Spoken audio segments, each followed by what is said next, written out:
Benarkah Nabi Nuh tidak bersabar karena meminta azab untuk kaumnya? Sebagian orang ada yang menuduh Rasulullah Nuh alaihi salam bukanlah seorang rasul yang sabar menghadapi kaumnya.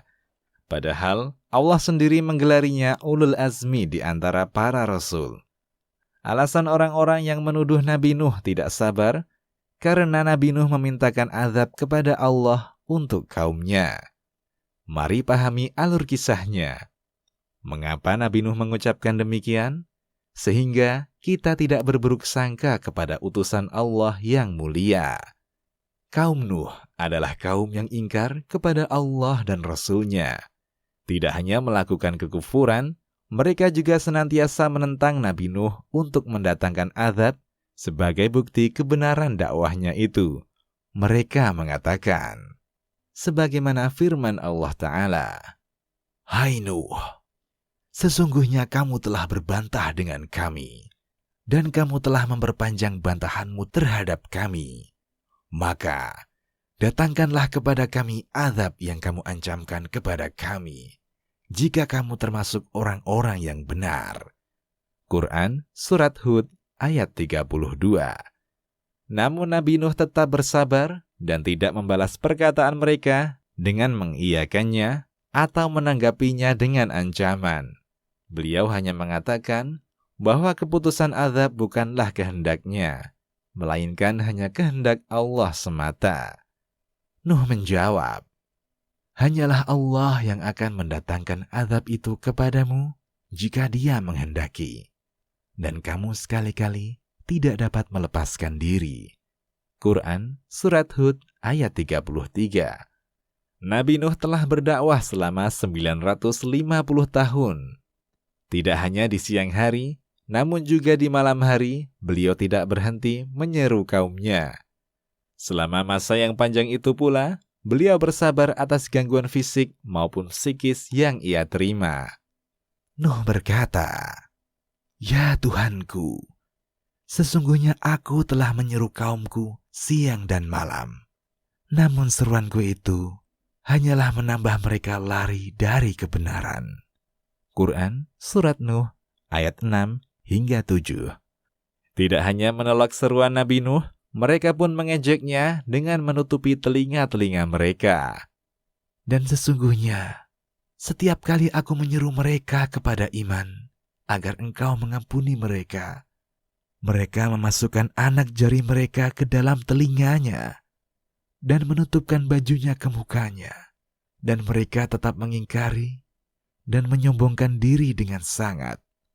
Quran Surat Nuh ayat 8. Allah Ta'ala pun menanggapi kaum Nuh yang sangat melampaui batas ini dengan berfirman, mengabarkan kepada Rasulullah Nuh alaihi salatu wassalam bahwa tidak ada lagi kaumnya yang akan beriman kepadanya. Allah Ta'ala berfirman, "Dan diwahyukan kepada Nuh bahwasanya sekali-kali tidak akan beriman di antara kaummu, kecuali orang yang telah beriman saja. Karena itu, janganlah kamu bersedih hati tentang apa yang selalu mereka kerjakan." Quran Surat Hud ayat 36. Artinya, tidak akan ada lagi yang akan beriman kepada seruanmu setelah 9 orang yang telah mengikutimu. Mendengar firman Allah ini, Nuh sadar Allah akan segera menurunkan azab-Nya kepada kaumnya. "Jika demikian Rabbku, maka jangan engkau sisakan seorang pun orang kafir di atas muka bumi ini. Jika engkau membiarkan mereka, pastilah mereka akan menyesatkan hamba-hambamu yang lain, dan mereka pun akan melahirkan keturunan yang senantiasa berbuat dosa dan kekufuran." Quran Surat Nuh ayat 26 hingga 27. Demikianlah syariat terdahulu. Ketika sebuah kaum melakukan dosa dan melampaui batas, maka Allah akan menurunkan azab-Nya langsung di dunia dengan membinasakan mereka. Lihatlah kaum Ad, umat Nabi Hud.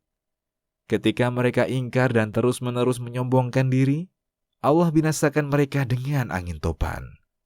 Umat Nabi Lut, Allah buat mereka binasa dengan menghujani batu api dari langit, kemudian membalikkan bumi yang mereka pijak. Bangsa Madian, umat Nabi Syuaib, Allah hancurkan mereka dengan suara guntur yang menggelegar, sehingga mereka tewas seketika, seolah-olah tidak pernah ada orang yang tinggal di daerah itu sebelumnya. Fir'aun, Qarun, dan lain-lain, Allah segerakan azab mereka di dunia, dan nanti azab yang lebih besar di akhirat. Berbeda dengan umat Nabi Muhammad SAW yang Allah utamakan atas umat lainnya, Allah tunda azabnya di akhirat kelak dan memperpanjang masa bagi umat Muhammad agar berpikir dan bertaubat. Semua itu Allah lakukan dengan hikmah dan ilmunya, dan hendaknya kita bersyukur atas hal ini. Dan akhirnya, azab yang mereka nanti-nantikan itu datang.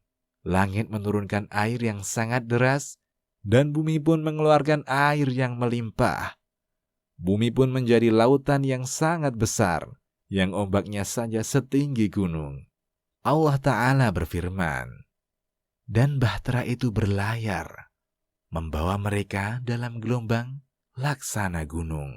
Quran Surat Hud ayat 42. Demikianlah Allah menetapkan takdir untuk kaum Nabi Nuh. Demikian Allahu a'lam.